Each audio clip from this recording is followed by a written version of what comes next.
Hey, good evening, everybody. Welcome to Mystics Outlook. Joined as always by Raven Lions. Big win for Washington. We know where they are in the standings. I know they came into tonight half a game back. We know what they've been going through, so any win was kind of pivotal. They were able to hold off the Dream 82-74. Big nights from Tina, Natasha. Teresa Plaisance really came on, gave them a boost from the bench. For the most part, just solid defense kind of fueled a couple of their runs. They were just able to hold things off, but it was a key victory. But your thoughts on it, Morant? Yeah, man. It's good to get one in the win column, man. Like they've been struggling, you know, which is to be expected given the status of their roster. I mean, they were even more depleted tonight, but they fought, they executed. Um, you mentioned the defense. A lot of I think we've been stressing the entire season that defense and grittiness and toughness is going to have to be their calling card, and that just kind of fuels everything else. When they were able to get stops, get out on the open floor, get a couple easy baskets that opened everything up for them. They started out not shooting well from three. Those 3-point shots started to fall.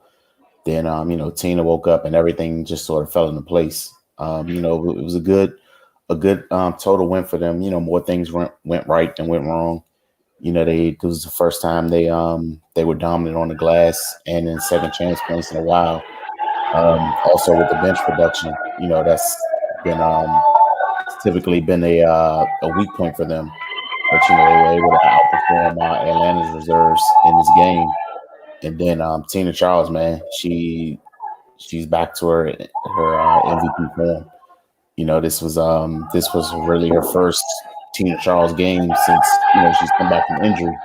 Um, and then also Natasha, man, she controlled the game. She was aggressive on both ends. That's kind of this type of stuff we've been talking about that they've been needing. So it was a good team win for them. Of course, a critical win. They're officially in the eighth spot now, so they're kind of in the driver's seat with 3 games left. They got a couple tough ones, and then they play the Liberty, which I'm sure will have huge playoff implications for them. But they're in the driver's seat, man. They have opportunity here to take care of business. It is not going to be easy. I know I know that what's going through their mind is they just got to take it a day at a time. But just still seeing them fight, through everything, and just not kind of allow things to happen to them and just lay down.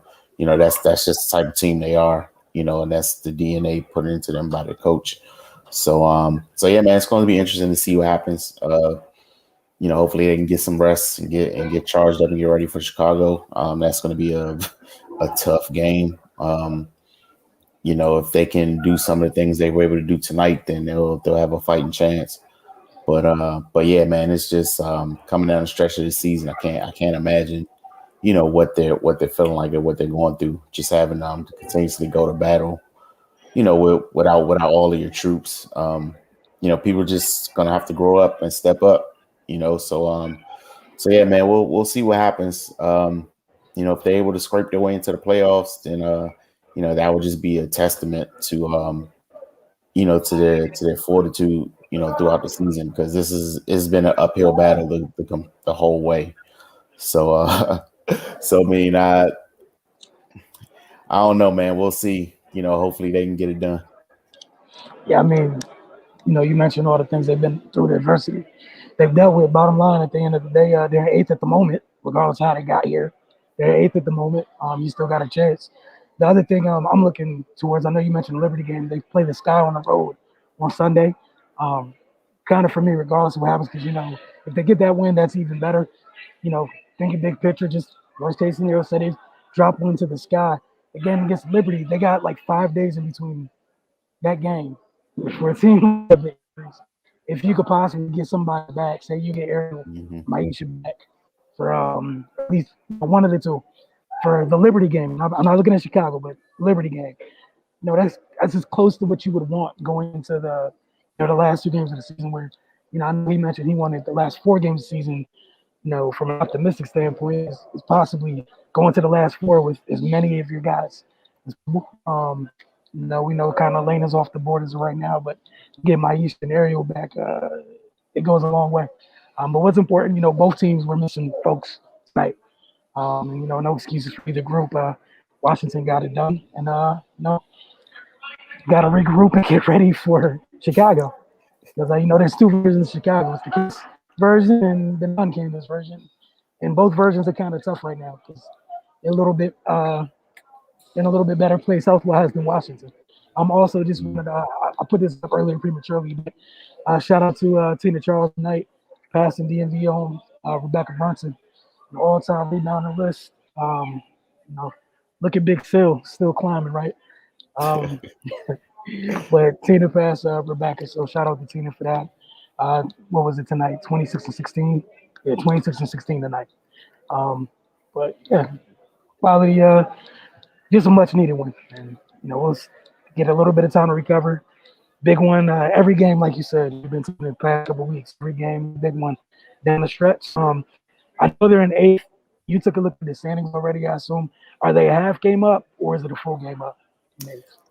Well, they have the same record as New York, but they got the tiebreaker. Okay. So they just hopped New York. That's who they hopped. Well, hold on, no. So actually, hold on, no, I misspoke. So it looks like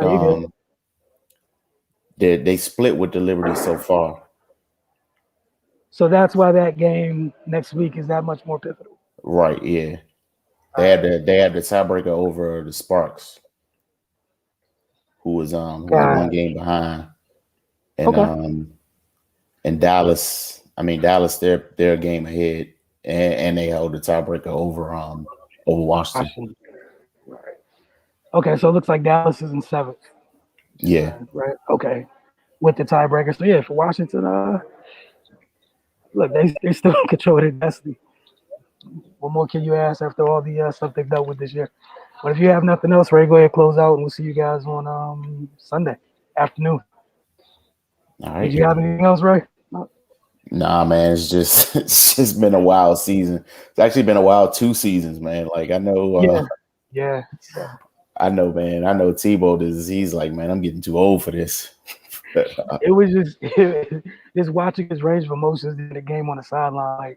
Like he's definitely experiencing all of them, every single one of them. But y'all have a great evening. Don't forget to get over to oozanaz.com and then also get over to thefocustv.com. We'll see you guys very, very soon.